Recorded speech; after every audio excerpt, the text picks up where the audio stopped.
Hey everybody, Mel here. Welcome back to my channel. In the past, I made a video talking about the 3 different stages of dating a borderline lady, or a borderline guy. And what I want to talk about today is focusing in on the I love yous followed by I hate yous. And sometimes a borderline partner can bounce back between the idealizing, devaluing, back to idealizing, back to devaluing again. This behavior is massively confusing. If you can relate, if your partner just keeps flitting between thinking you're great to thinking you're terrible, and then as time progresses, maybe it just gets worse and worse, and after a while they just seem so disgusted with you and then just break up with you, always blaming you. Maybe your partner is just bouncing back between thinking you're great, thinking you're terrible. No wonder you're feeling confused. Feeling bewildered, wondering what is going on. Why is your partner being like this? So look, there could be many reasons. I'm going to focus in on the reasons why someone with BPD could be doing this. Now, I very much understand that no 2 borderline people are alike, but splitting and projection are common immature ego defense mechanisms. Ego defense mechanisms. Ego defense mechanisms that is often seen with people with personality disorders, including BPD. So what are ego defense mechanisms? When we are born, when we start out as little children, we are not born with a fully developed ego. All right? It's very fragile. This develops over time as the brain develops. And as such, we have defense mechanisms in place to save us for self-preservation. We are way too vulnerable and fragile as little children to withstand serious trauma, and as such, defense mechanisms keep us safe. Ego defense mechanisms are there for self-preservation. They're there to keep us surviving, to keep the ego whole as it develops, is to keep us safe whilst our ego develops into a strong and secure, more stable ego. Now, ego is not a bad thing. Ego is quite simply the vehicle for our consciousness to operate in this world. And so we need this to be strong. And this helps us in creating a stable and strong sense of self. So I want to talk about splitting, which is the defense that young children in infancy and in childhood use. And this is quite simply the failure in a person's thinking to bring together the dichotomy of both negative and positive aspects of self and others into a more cohesive, realistic whole. In other words, black and white thinking. Someone is either all good or someone is either all bad. Now remember when you were a kid and you're watching films and there's the goodie and the baddie, and you're cheering on the goodie and you're shunning the baddie. I remember watching Karate Kid when I was a kid and say, oh, he's the goodie and he's the baddie. And now as an adult watching Cobra Kai, and you realize, wow, okay, the baddie was actually, a decent guy who was wounded and just managing to deal with his trauma, and the goodie now is, just as much of a dickhead in some ways. We can see that, we can understand that as an adult, but as a kid, it's like someone's either all good, someone's either all bad.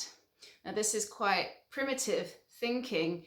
And it's normal, it's absolutely normal. However, we are supposed to grow out of it. And yet, for some people, they don't, for whatever reason. One of the reasons is because of intense trauma that's happened.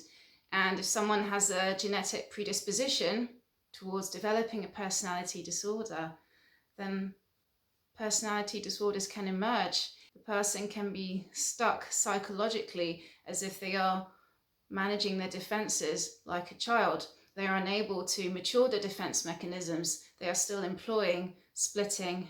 And it doesn't help that in a broader sense that black and white thinking, splitting is seen in current political and social discourses that we see online and in the news and mainstream media, which maybe indicate that splitting is a pervasive cognitive response that maybe is hard to outgrow.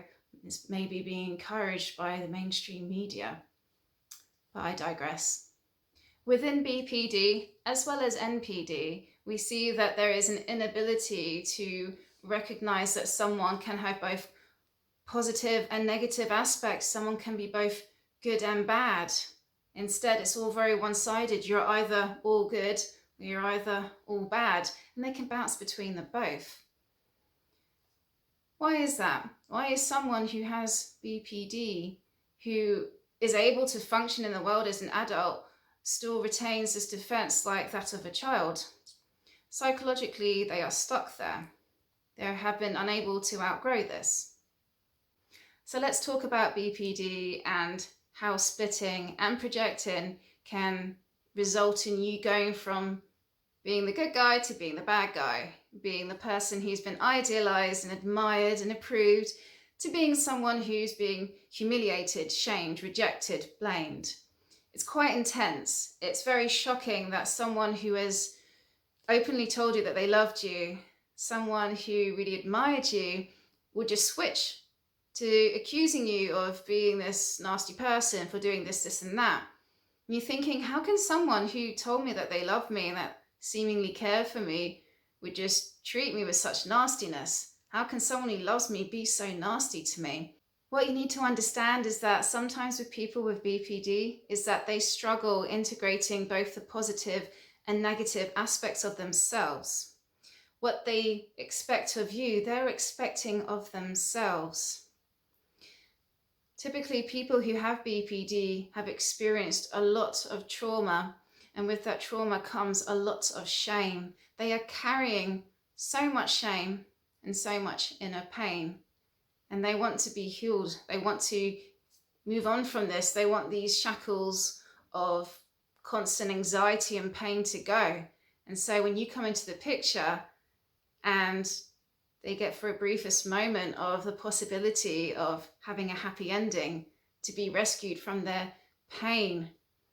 And so you become the person who can be the savior, the rescuer. And if you like to be the rescuer, if this gives you a sense of well-being, of importance, of recognition, you just like rescuing people maybe, and here comes someone who wants to be rescued from their misery, then you're going to get a deep bond straight away. Your borderline partner will be thinking that you're the bee's knees. Thank you for seeing me, for being there for me. You're amazing, you're great. Maybe she doesn't really know you yet. And when someone doesn't really know you, you become like a blank canvas, and she can think and project onto you all that her ideals are. You can be her Prince Charming, whatever that is. In the initial stages, anything's a possibility. And you are that, you hold every possibility. And so she's grateful, she's happy. But then time passes on, and maybe you make mistakes. Maybe you didn't live up to her ideals. It's impossible to live up to anyone's ideals all of the time. It's impossible. But you will find people who are deeply traumatized often do like to live in fantasy land, quite simply because reality is just so painful. And it's true, the world is suffering. The world can be a very painful place. And so a lot of people like to retreat into fantasy as a coping mechanism. For example, I've mentioned this in a previous video, often borderline women are obsessed with Disney. They love Disney and love going to Disneyland and, wearing the Mickey Mouse ears and being a princess for the day. Why is that? Maybe it's the princess programming that Disney likes to try and implement through its films. Teaching young girls that they too can be princesses and that there is a happily ever after. And what is it like to be a princess? Well, to be good, to be cherished, to be loved, to be adored by everyone. And isn't that what someone traumatized perhaps wants? To be loved and accepted, to be seen as good, to be wanted. But the point I'm making is that for some people who have been traumatized, and let's face it, BPD is a response to intense trauma in a hostile environment growing up. So your borderline lady likes to live in fantasy land a little bit. And if you stop living up to her ideals, if you simply going to work and she can't get a hold of you, you spending time with your friends and instead of her, anything that touches upon her being rejected, being abandoned, well, that's one as well. She's not going to like it. And anything that you do that shows a mirror for her of how she doesn't like herself, she'll react to that as well. What do I mean by that? Well, like I said, people with BPD are holding a lot of shame, so much shame, which means that they don't want to address aspects of themselves that they deem as not good. So that's why she's expecting you to be all good, to be all perfect, because she wants that of herself. And she just wants to be accepted and to be seen as a good person, and is unable to look within herself and come to terms and come to peace with the negative aspects of herself. And as such, she runs away from it, and she's expecting ideals. She's putting these ideals into other people, and if they mirror back to her what she doesn't like within herself, then she is going to react. She will blame you. She will humiliate you. She'll punish you. She will shout and scream because you are showing to her what she doesn't like within herself. Now, this is projection. One finger that points forward, three are pointing back. This isn't to say that everything is a projection. Maybe you are actually legitimately doing things to piss her off. I don't know. Maybe you are. Or maybe you're just doing things that another person wouldn't take so personally, but she does. This doesn't mean that this is your fault. Quite simply that you're holding a mirror to her and she is unable to look into that mirror. So instead she'd rather blame you for those negative aspects for her to feel better about herself. Sometimes she'll want to run away from you because you are living what she doesn't want to see within herself. Behavioral traits, for example, what she would construe of you being lazy, for example. Maybe your day off, you just want to sit in your pants and play computer games. Maybe you're taking too long to do a certain task. She gets very angry and blames you and saying you are incompetent, you are lazy, you are this, you are that. Maybe she was accused of that in the past. Maybe she had a family member who would berate her for being lazy, and she feels very ashamed of that aspect within herself. So when you do something that reminds her of when she would get punished in the past, her way of dealing with it, of the anxiety and the anger that comes up, is to blame you. What I'm trying to get at here is that your borderline partner is all about self-preservation. She's employing these defenses to protect herself. She hasn't got a strong sense of self, and as such she will employ things like projecting and splitting as a way to protect herself. Now, someone with BPD, they will get suspicions that things aren't going well. They're very hypervigilant, looking into their environment for cues to tell them that you might be cheating on them or that you might leave them. And again, this comes from childhood of having an emotionally unavailable parent, neglectful parents, abusive parents who would just abandon them, reject them. And this is a very painful scar from the past. And to be fair, it's not just borderline people who have this. Most people have fear of abandonment, fear of rejection, and this comes from a really lonely childhood, or a childhood in which we had to retreat within ourselves because it was too dangerous to be in relation with other people. So it seems safer to go inside, but this is very lonely.